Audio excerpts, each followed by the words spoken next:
Hey everybody, thank you for joining our session today, and we're going to go over a couple of things for Med-Surg and maternity a little bit too, and some stuff that we need to review. So one of the things that Lety and I both found important is we want to remind you guys to do the one-pagers.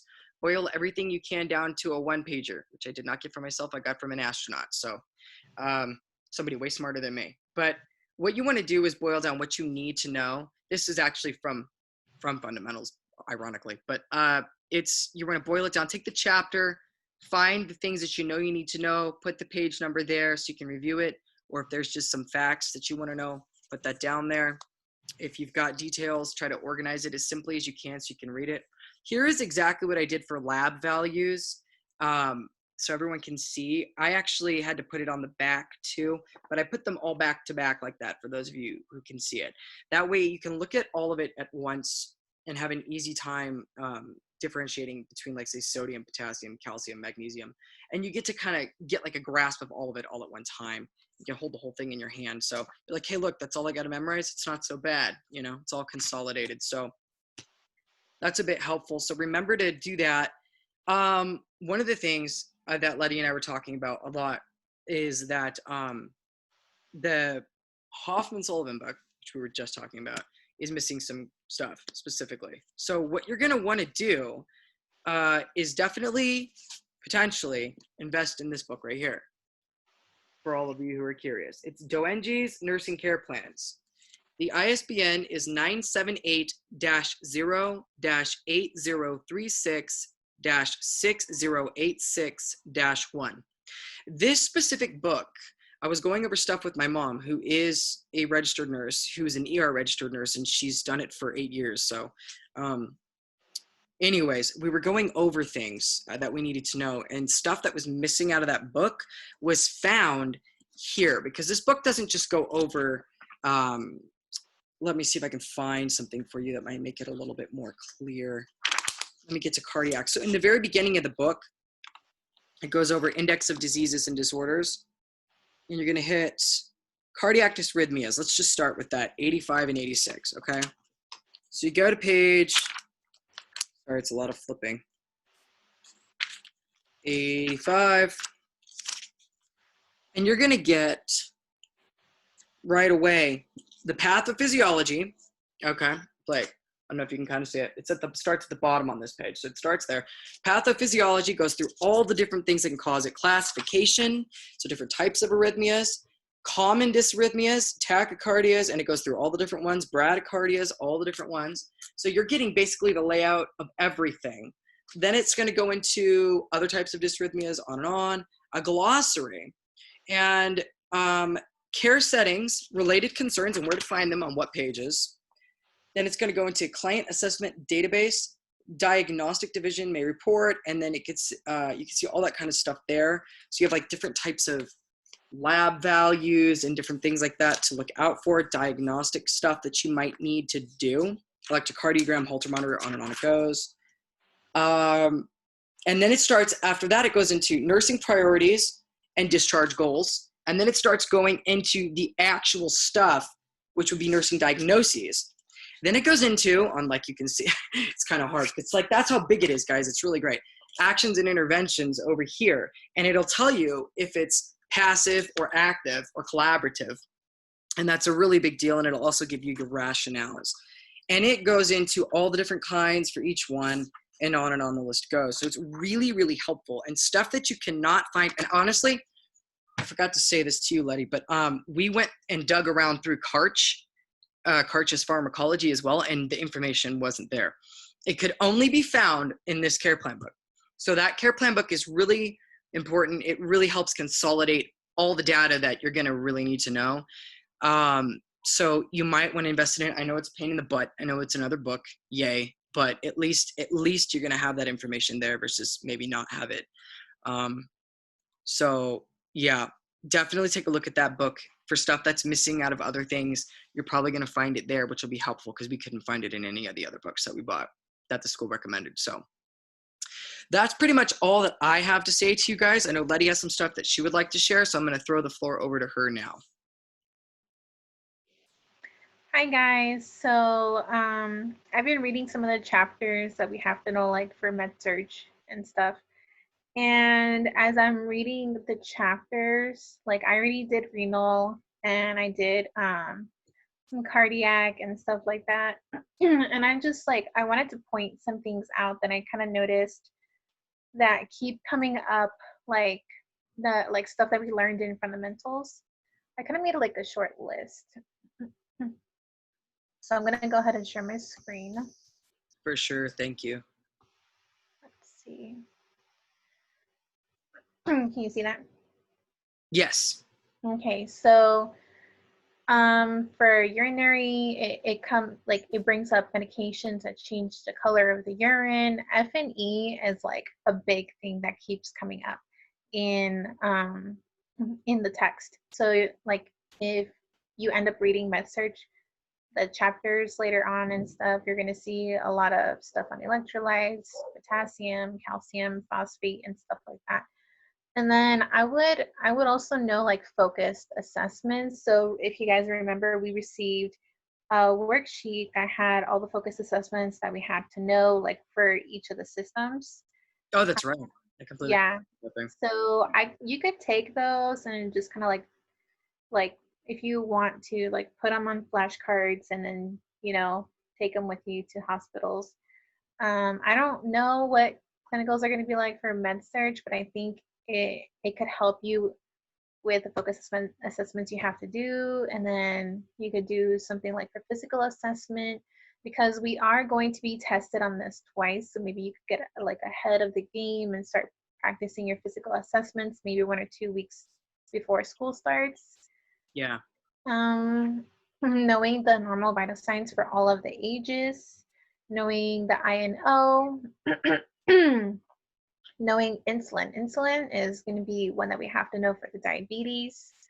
Like just kind of briefly go over medication administration, like the routes and the angles, the syringe sizes, and Yeah. stuff like that. Did you get the book that visually illustrates that too? I know Which I have. one? I have it. Do you want me to go grab it really quick and then show you guys? Is it the one that goes with the fundamentals book? Yeah, it's like, you know what? Let me go grab it. Small You talk one? to me and yeah, hold on. No, it's with Taylor. I'll be right back. 1 second. Okay. Yeah, let me stop the video and I'll be right back. All right. It's this really great book. Okay, here we go. So I love this thing. It's a photo atlas to medication administration. How cool is this? And it's by Wolters Kluwer, Pamela, well, that's the publisher, sorry. It's by Pamela Lynn. So it looks like this, everybody. I don't know what you can see on the other end. So ISBN 13-978-1-975-121-36-5. And just for a quick little illustration, guys, it's basically all the stuff that you found in the Taylor text, but you also get pictures. In fact, I think this is on diabetes and Humalog A and all that. To be honest, am I right? Am I right? Well, it's about mixing medications in a vial and a syringe. And last time I checked, we were dealing with the Humalogs when we did that. So yeah, intradermal injections, the whole 9 yards. So you're going to find a lot of different stuff in here. I know I found it really, really helpful. Here's like a visual real quick. I even doodled, you can see all over it, annotated, but you got visual pictures on how to do things. This book was really, really helpful for me, and I studied it a lot. It's a total of, for those interested, 115 pages. So it kind of summarizes the skills. And it might help for those who want to see something kind of not so massive as the Taylor 2,000-page textbook. At least it's a shrunk size of that whole big, massive thing. But yeah, so basically, like Jack mentioned earlier, the labs, knowing all the labs is going to be super important. Yeah. Each of the diseases mention like their own labs to look out for, like in the nursing interventions part. Not all of them, I think, have labs, but most of them pretty much do. Or they'll give you labs that indicate for like heart disease, Mm-hmm. or stuff like that. But So far, when I did the renal, it didn't mention what the normal glomerular filtration rate was. Oh, really? Yeah, so, but I think for that one, I might have looked it up. It I was, don't even know what that is. I think it was like 90 to 110 milliliters per minute. I have no Because clue. in I've in never run chronic kidney across it. disease, Yeah. it goes by like by stages. There's like 5 stages for like the filtration, like according to what the GFR is. So Yeah. it can start at 90 is the highest, and then the lowest is going to be like 15. So like from 1 through 5. And then there's also the albumin to creatinine ratio. So that one, it doesn't go too much into depth, but Sarah RN actually explains what is happening in each of the stages. Okay. So like in our book, it just gives you like the first stage is going to be a GFR of less than, I think, 90. Okay. And then that's it. Like that's all it tells you in the book. No, But God. Sarah RN actually explains, okay, this is what's going on during this stage. And, and then she goes on to tell you like what the value for that stage is. Well, that's So so cool. yeah. So like yeah, like if you guys ever like read the book and you feel like there's missing gaps, turning to the internet is probably the next best thing. Like there isn't really much out there. And then also for the pathophysiology, I actually emailed Professor Groveman and I asked him if like we only had to know the patho that's in the book, because some of it I kind of felt was very vague. For example, in pericarditis, it tells you what the pericardium is, where it's located, what its function, like where the heart is and everything, and how it prevents like friction, rub, and that kind of stuff. And then at the end of the little paragraph of the patho, it just says, basically, pericarditis is inflammation of the pericardium. And I'm just like, okay, like, is there more to know about pericarditis except for the fact that it's inflammation? Like, how does the inflammation start? Like, what is going on here? So that's what I want to know. So I guess, just kind of look it up. And he did say he was going to try and keep an eye out for like maybe a book that had illustrations in it for the class, which I think would be great. I did mention to him that the book that I had found, I haven't bought it yet, but it's the Pathophysiology Made Incredibly Easy book. He hasn't emailed me back yet. So yeah. And then what was the other thing? Oh, so for the patho, I would definitely try to draw out like what's going on for each of the pathos.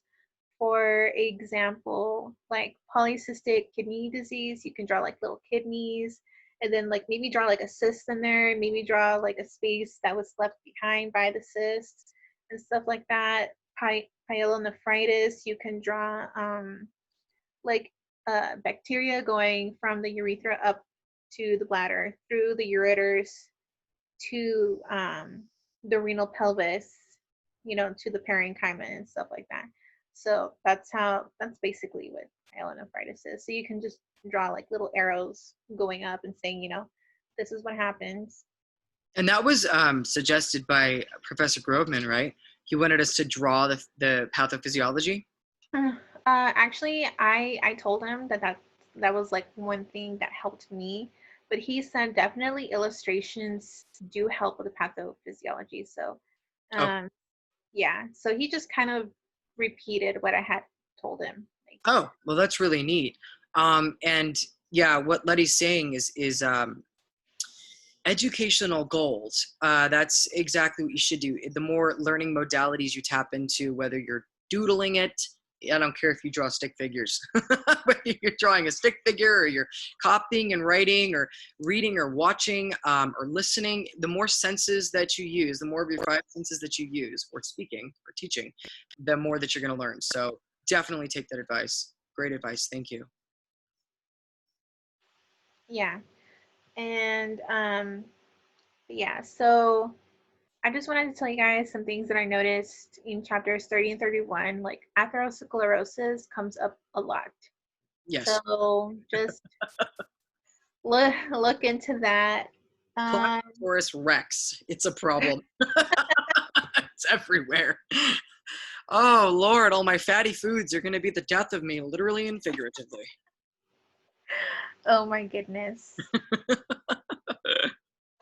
So I'm just kind of going to quickly review the pathos in 30 and 31. So I'm going to start with 30, of course. So we have coronary artery disease, and the three things that stood out to me were injury to the tunica intima, plaque rupture, and non-obstructive coronary artery disease. Injury to the tunica and plaque rupture are considered obstructive coronary artery disease. So those were like the three things. And so basically injuring the tunica intima, this is like basically an inflammation response, and then you have like plaque that gets like in between the layer and it keeps building up, and then it just leads to occlusion of that vessel. And then if you have rupture, then it creates a wound, and then the clotting cascade starts, or the coagulation, all the clotting factors, and then you have like this blood clot, which can lead to MI and stuff like that, or unstable angina. And then non-obstructive coronary artery disease is just basically similar to obstructive coronary artery disease in its signs and symptoms, but there is no significant plaque. And it's basically ischemia caused by decreased blood flow to the coronary microvasculature. So basically all the little, tiny little vessels on the heart get clogged. Yeah. And then, and I believe it can be broken down, correct me if I'm wrong, into left and right. Don't ask me what the difference is right now because I forgot, but I believe there's left coronary artery disorder and right coronary artery disorder, and they have different symptoms and they present in different ways. Everybody go and refer to your Hoffman for that. That's all I can say is make sure you know it, but I forgot what it's about. But do you remember that, Lety? You ran across that as well? It's okay if we don't remember it right now, but we can always look it back up. actually, I didn't read that in the book. Oh, really? Okay, well, it is there. There's a difference in the way that it responds between the left and the right. I read it some. I only read the pathophysiology, so Oh, that's okay. it. Yeah.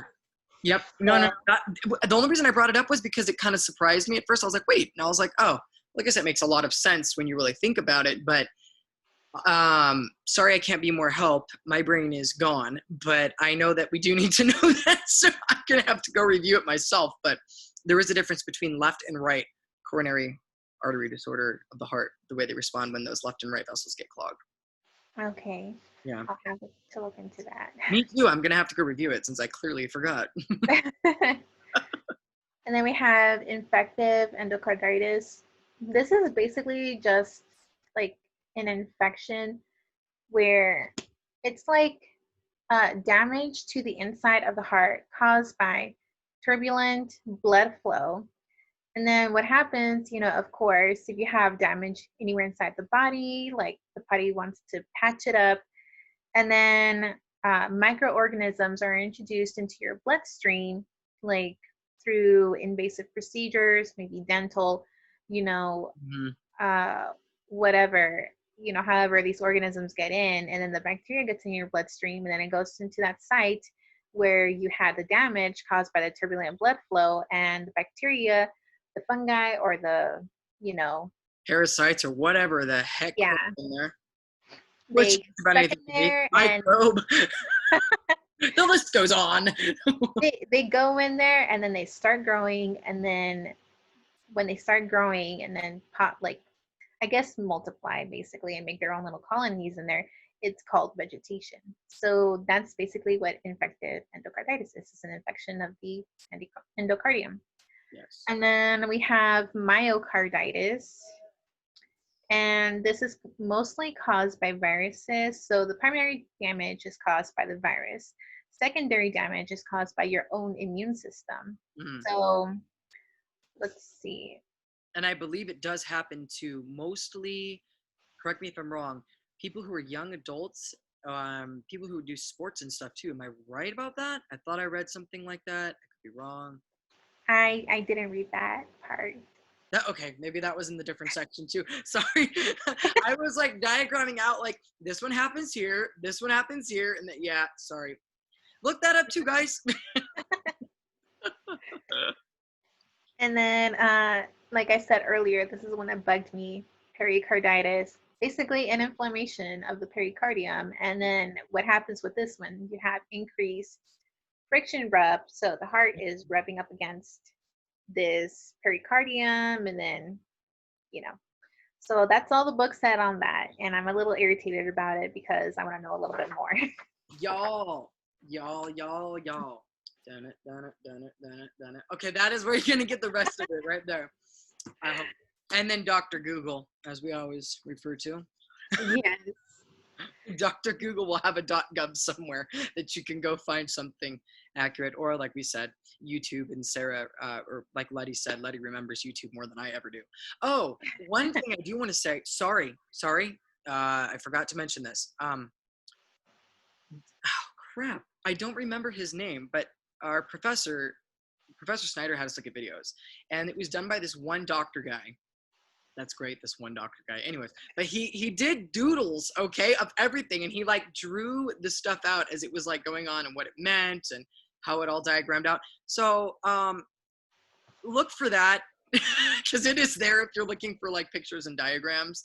In case Sarah at Registered Nurse RN doesn't cut it, I know it's more like listed out, but if you're looking for something that's doodled as you go, there are doctors out there who do doodle as you go, and you can watch them. Some of you who are into that picture drawing as you go are videos of that, which was kind of helpful. So some of the things that I can think of off the top of my head that do that, one is simple nursing. I know he likes, that nurse likes to do some doodles. Okay. Then you have osmosis, but osmosis isn't entirely free. You kind of have to pay for it, which is kind of annoying. And then you have Picmonic. And I know Picmonic, I know a lot of the students liked Picmonic. Picmonic was too much for my brain. It was I like I learning personally didn't like it. It was too much for me. Like it was too complicated for me to understand. I don't know. For me, I just kind of felt like it was more complicated than it looked. Yes, So it was very busy. I don't know yeah, about you, but some people, for those of you out there who love Picmonic, use it. It's supposedly a really great resource for a lot of people. But for people probably like me and Lety who were like, okay, let's try to make the brain palace here that just, attaches to a simple mnemonic that we already know. Picmonic's probably going to be a bit distracting. So you're going to want to find somebody like the stuff that Lety mentioned, or like I said, there's another guy out there. He's not any of those. It's a doctor. I'm sorry. I wish I knew what YouTube video it was. I'd have to go dig back a few months, but like it's literally a specific doctor so-and-so, and he does these diagrams and doodles, like anywhere between like 12 minutes or whatever, and you can watch him draw out the issues at hand, which are really cool, including stuff about the brain and a whole bunch of stuff. So for those of you who need it more simplified or just need simple mnemonics, then search for those or come up with something that you can think of that you can link your brain to. There's always that. I do that all the time. One of the ones that let me see if I can remember, what was it? One of the ones that I came up with my mom. Sorry, this is what happens when my art brain tries to think and I'm trying to talk. The two coincide, and it's like, wow, and nothing comes out of my mouth. But it was talking about what, with the heart, what is it called? I'd have to go back and look. But with EKGs, and it starts with a D. It's in the very beginning process. You know what I'm talking about. There's not deceleration. fib. No. It's the actual like. Oh Lord, why is my phone going? Okay, let me look. You keep talking. I'll come back to it when I remember. So in the valvular disease, I mentioned three things. So mitral valve regurgitation, aortic valve stenosis, and insufficiency of the tricuspid valve. So most of it is either backward flow or obstruction of flow. Mhm. And then mitral valve regurgitation and aortic valve stenosis lead to left heart failure, and insufficiency of the tricuspid valve leads to right heart failure. Mhm. And then we have atherosclerosis, which is basically starts with vessel damage, which causes an inflammatory response in the body. And then a fatty streak appears. Increased levels of cholesterol promote deposit of lipids in the arterial wall. Then it's oxidized by macrophages, which make an inflammatory reaction worse. And then you have accumulation of plaque, and then decreased blood flow, decreased oxygen to tissues. The plaque can grow large enough to rupture, which causes blood clots due to the coagulation, the clotting cascade. And then you have a traveling blood clot, which can pretty much get stuck anywhere. So it can cause like heart attack if it gets stuck in the coronary arteries. Oh yeah. Then Can cause stroke. It gets stuck in the brain. we have hypertension. So the 4 things that they mention are sodium intake, increased sodium intake, the renin, angiotensin, aldosterone system, and then we have aldosterone, and then sympathetic nervous system. So with hypertension, there was a chapter earlier, I forget which chapter it was, but if you go according to the chapters in the syllabus, you're going to see that there's a whole section on things that increase the blood pressure in the body, and all these things are going to be mentioned. Okay. So I would take notes in that chapter if I couldn't remember which one it was. Was it? Yeah, Let's see if I have it here. for sure. Because we got some extra chapters, I think, thrown at us with it content. While you're looking for that, I finally remembered what I was going to say. So for those of you out there who are struggling with understanding action potential, here's a quick thing to remember. Depolarization equals dump. In other words, it means systole, okay? So it's systolic reactions. Depolarization, dump. Repolarization equals refill, okay? So if you need a mnemonic for that, remember that. And that has to do with phase 0, phase 1, phase 2, phase 3, and phase 4. Also, don't forget what's flowing where, whether you've got sodium flowing in or potassium flowing out or in. I have to go read through it to give you the exact things, but just remember that depolarization equals dump, repolarization equals refill. And that should help you if you get stuck, because you know you're going to get some weird question. It's like, oh, great. Which ones of these is which? And it was funny because my mom and I were sitting here and I was like, wait, so depolarization equals dump. And my mom's like, why could I not have came up with that? Like, she was laughing about it. And I was like, I don't know. It's just one of those weird things. Like, if I don't come up with something like that, I can't pass. You know, like I have to have something to grasp it to. And she's like, she had said that that was something that really threw her off. And so we double checked it and triple checked it. And we were like, yep, that's what it is. Depolarization equals dump and repolarization is refill. So just remember that when you're dealing with the heart and the phases and stuff and action potential. Sorry. It's okay. One So helpful. I'm pretty sure the stuff about the hypertension is going to be in chapter 28, because 28 goes over the assessment of the cardiovascular system. Yeah. So take notes on that. You're going to see stuff about baroreceptors, chemoreceptors, the renin, angiotensin, aldosterone system. You're going to see stuff like Yes. what All else? important. Like the stroke volume and the cardiac output. So pay attention to that stuff. Like make a little list of things that increase blood pressure, because it's gonna come up again in chapter 31. Then we have peripheral artery disease. So basically, this is just obstruction of blood flow through large peripheral arteries. And the causes are atherosclerosis again, inflammation, stenosis, which is like hardening of the vessels, Yes. and then we have embolus and then thrombosis. And it results in ischemia, necrosis, and ulceration, which can lead to gangrene. So that means the limb is no longer viable. And then, let's see, when I have flashcards, I wrote down progressive narrowing of lumen of arteries by atherosclerotic plaque buildup. And then we have carotid artery disease, and again, atherosclerosis is brought up. So it's a common atherosclerotic vascular disease. And this is characterized by vessel wall thickening and plaque formation and narrowing of the carotid artery.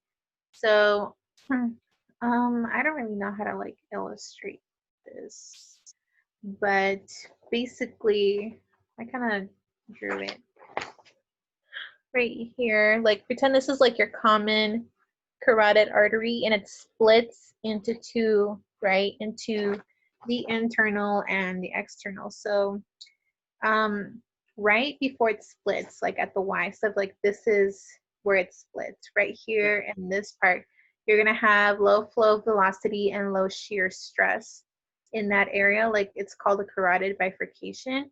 And then the internal carotid artery has low resistance and the external carotid artery has high resistance. So basically what happens is you have increased stenosis of the internal carotid artery, and then you're going to have turbulent flow. So like if you put your stethoscope up to that area, you're going to hear that turbulent flow.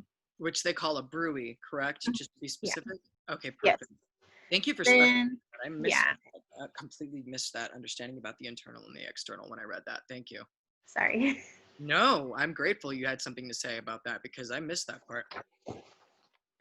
And then in the book, it goes by 3 stages. So basically, based on how much it occludes that artery is how they're going to stage it. So mild is going to be less than 50% occlusion. Moderate is going to be 50 to 69% occlusion, and then severe is going to be 70 to 99% occlusion. It's like super bad. Yeah. And then we have aortic artery disease. So this one is basically going to go off the aneurysm. So you have 4 locations for aneurysms. You're going to have the aortic arch, then you have descending aorta or thoracic aorta, and all of those 3 are going to be above the diaphragm. Below the diaphragm, you're going to have the abdominal aortic aneurysm, so triple A, and then that one is actually the most common and the most dangerous. Yeah. Actually, sorry, it's the most dangerous, not the most common, I don't think. And then you either have true or false aneurysm. So a true one is where all the layers are weakened and it's either going to form into a saccular or fusiform like shape. So saccular is like if you have your artery like here, then you're going to have like just on one side, it's like bulging out, right? Okay. If it's fusiform, it's bulging out on both sides. Okay. And then false is going to be an arterial leak with no distortion. So basically, in the book, like how it showed it, it was like a pseudo aneurysm. So you had like if this was the wall, right? And then it kind of like broke off. Okay.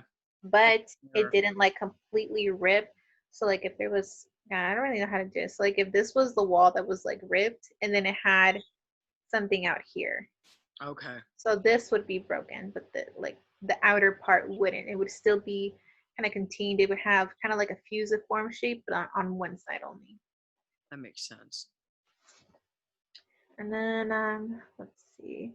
That one is caused by iatrogenic trauma, and it's mostly a complication of percutaneous arterial procedures. Okay. And then we have DVT. So in the book it mentions Virchow's triad, which is 1, decreased flow rate of blood, 4, stasis of blood flow, 2, damage to blood vessel wall or endothelial injury, and then 3, increased tendency of blood to clot, so hypercoagulability. And it's more common in lower extremities. And in the book, it tells you like which veins are more susceptible, so like the veins in the calf muscles and the proximal veins of lower extremity or upper arm.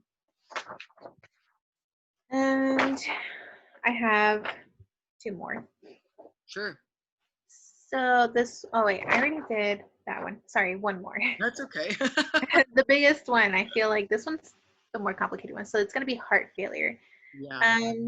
So heart failure is basically the weakening of the heart muscle, and it causes the inability of the heart to pump blood throughout the body.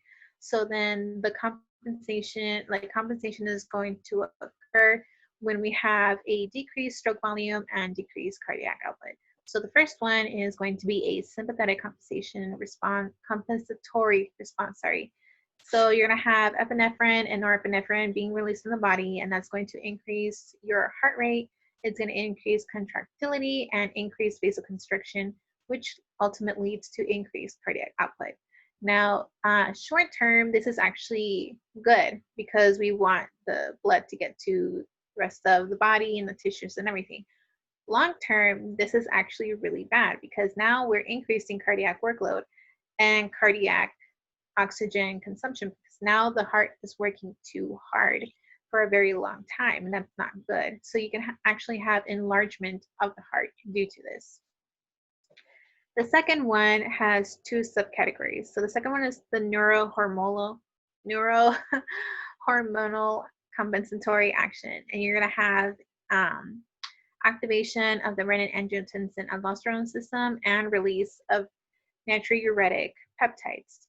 So with the activation of the RAAS, that was going to be due to the decreased blood flow to the kidneys. So, the kidneys are going to release the renin, which is going to get turned into angiotensinogen, and then it's going to turn into angiotensin 1 and then angiotensin 2.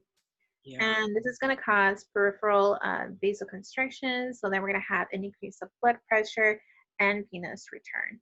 And then the aldosterone is going to be released from the adrenal cortex as well, and that's going to cause sodium and water retention. Mm-hmm. And then the release of natriuretic peptides, that's going to be due to the stretch by the overstretching caused by increased pressure and volume. Yes. So that the BNP, short acronym, that's actually produced by the heart. So when the patient has the BNP in their urine or in their blood, when you test it, then it's going to be okay, the ventricles are having this overstretching and everything. So that means there's too much going on there. Either, I think it was ventricles or in the aorta or something like that. Actually, ventricles, sorry. That's what I thought. I thought it was ventricles, but yeah, I'm not positive. That's what I thought I remembered reading. Yeah. And then short term, this is actually going to decrease the workload on the heart. And then it's classified by ejection fractions. So you can have reduced or preserved ejection fractions. So normal ejection fraction is actually 55 to 70%. Heart failure with reduced ejection fraction is 45% or less, which indicates a weakened contraction. Yeah. And then heart failure with a preserved ejection fraction is going to be 45% or more, which just means inability of the filling of the ventricles.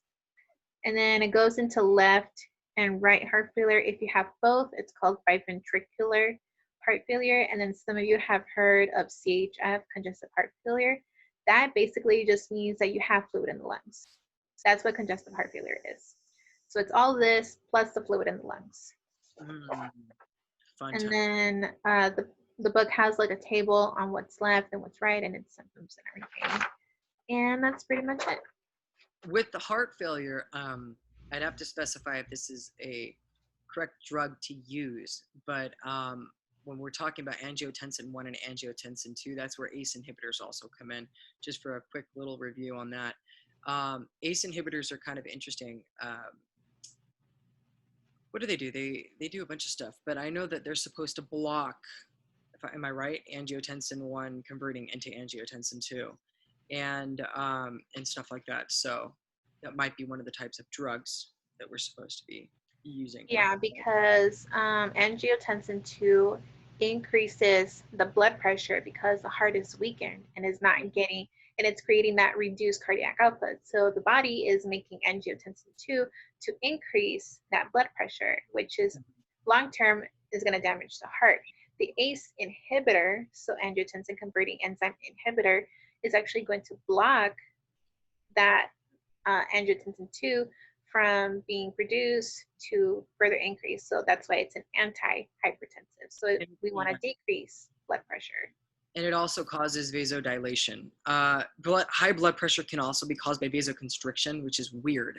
But so ACE inhibitors tend to cause vasodilation. I sort of like to think of it like you get a bunch of aces in your hand in Vegas, right? Your eyes are going to get wide. So it's almost like vasoconstriction, right? Like big wide-eyed, you're full of excitement. I believe norepinephrine is also released, or some sort of epinephrine. I'd have to go back and look. One of those types of hormones.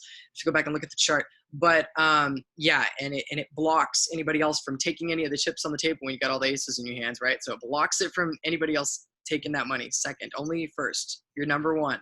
So no number two angiotensin 2 conversion if you guys need a mnemonic for that. So yeah, that should be, that's definitely one of the categories to look over for sure. Yeah. So it's vasoconstriction. So think of it like if you have constriction of the vessels, that means like, let's say if it's constriction of those smaller ones, only the blood flow is going to be going through the bigger vessels, or maybe it's not going to be going through the bigger vessels like as much. So that's going to create more pressure on the vessels, which leads to that increased blood pressure. Yes, perfectly explained. Thank you so much. Perfectly. Yep. Exactly right. Yeah. I don't know, like I actually did my report on heart failure, and like I read so much about it, and I was like, oh, wow. Maybe I want to be a heart failure nurse. I don't know. You know who to talk to? You know who to talk to is Professor Dickinson. She has her Really? master's. Yes. I forget what it's in. It's in something really super cool. It's so cool that I don't even remember the name. But it's literally specified in heart, all heart stuff. That is her specialty, is about the heart. So when she started grilling me on that stuff, I was like, ooh, I could learn a lot here. And I did, like, very quickly, because I was like, and then I started saying something. I was like, I'm saying this backwards, and she's like, yup. And I'm like, it was just funny because I had the opposite reaction of what I was supposed to have. So you'll learn real quick.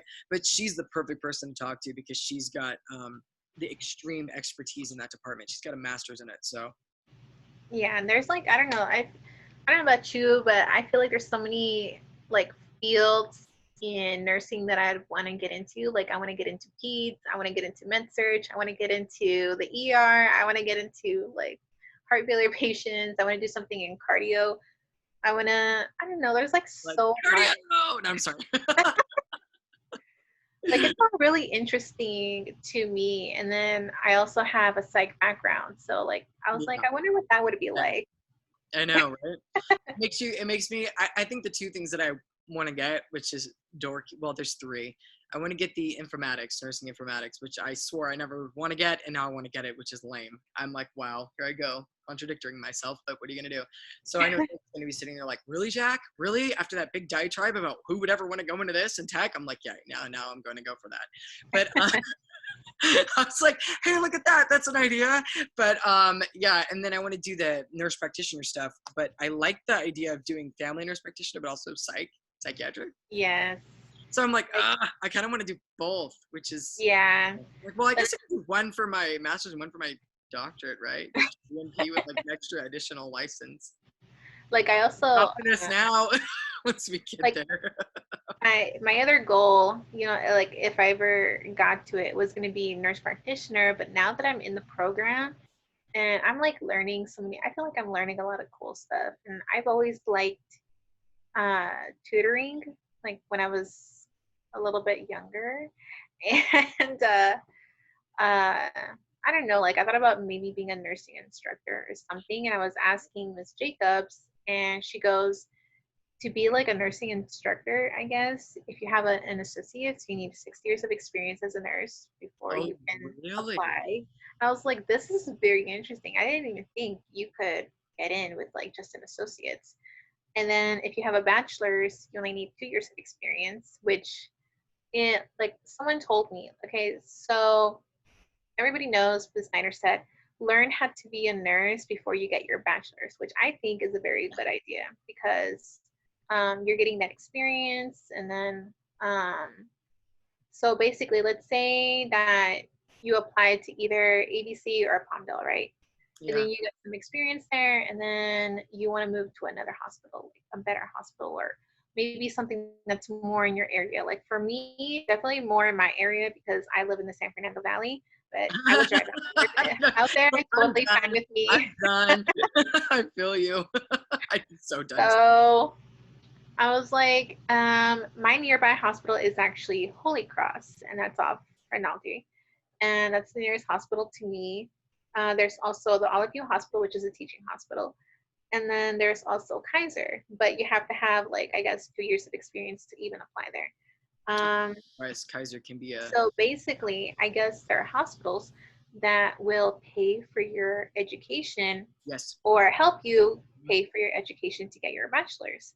So in that timeline that you're getting experience and getting your bachelor's done, you already have 2 years of experience needed. So if you want to go back and be a nursing instructor, you got it at the end of your bachelor's program. I had no idea that that was the breakdown. That's really cool. Thank you for explaining that, because I had no idea. I thought that the only way in the door was literally to get your master's in nursing. Same here. That's what I thought. And then I remembered Miss Parkinson only has bachelor's. Yeah, but she was working on her master's. She was working on it. That much. So, like, sorry, my cat is being obnoxious. Would you stop being a stinkosaurus? Get out of there. There's no birds out. It's nighttime. Stop. Okay. Anyways, sorry. She's like, what's behind the curtain? I'm gonna make a scene. Hi, baby. Anyways, but yes, I'm a cat dude. Anyway. Okay, anyways, but yeah, no, I know that I think she was working on her master's degree, but which is why I think we all thought she was teaching, because I know that I talked to somebody else there and they said that you could be a clinical instructor if you have your bachelor's, but you cannot be an instructor without your master's. That was what I had one of the clinical instructors tell me, who is currently getting her master's degree, but I don't know, you hear so many different things. I feel like that does make sense, because Ms. Jacobs did mention saying that for the theory part, we had to have like our master's. So I think you are right on that one. Maybe getting your foot in the door, just being a clinical instructor, and then having, like, if you want to do your master's, yes, and then be a theory, like, I think that's pretty cool. Like, if you're into something like that, you can do that too. Yes, and that's do you remember I can't remember her last name. I think her name was Jennifer. Yeah. Okay, she's the one I talked to who's getting her master's. She's probably like, great, now I'm on YouTube. And she's getting her master's and wrapping that up. She's almost done, I think. And oh, wow. She's doing clinical instruction. And then she broke that out and explained all that to me one time in lab. And I was like, oh, okay, that's pretty cool. So again, I don't really know, because it's a different field than, kind of what I'm used to running in and how that whole thing works. But that might be how it works, at least according to some people, but you just never know. But Lety, for ladies and gentlemen, would make an amazing nursing instructor. Thank you. As a credentialed teacher, I will definitely say that I give her my stamp of approval for going into that field. She's going to do a great job. So since that interests you, you should definitely pursue it. And you'll do great. You'll be absolutely... Refer all your younger friends to me. I will. I definitely will. What younger friends? I'm old. Oh my God, Jack, you are not that old. I look young. I am old. I'm old.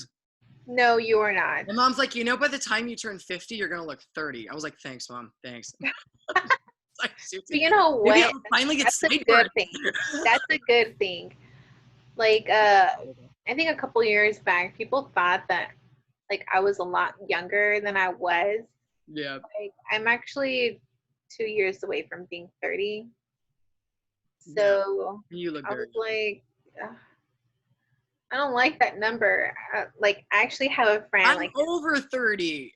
You know what? Like, I have my friend's grandma. She was always 29. So after 29, she was 29 again. And she was 29 for the next, I think it was like 40 years. Oh, that's great. So every birthday she was 29 years old. Is that what you're going to do? You're going to be 29? Yeah, I'm going to be 29 forever. I'm never going to turn 30. There you go. You ask me how old I am in like 30 years from now, like I'm 29 years old. I love it. That's great. That's awesome. But yeah, do you have anything else to add for today, Jack? I don't think so. I think I'm good. Are you good? I'm good. All right. I'm going to go ahead and end the session now. So if you guys have any questions, drop them in the comments below or email us if you know us. All right. Bye, everybody. Bye. Let me end this.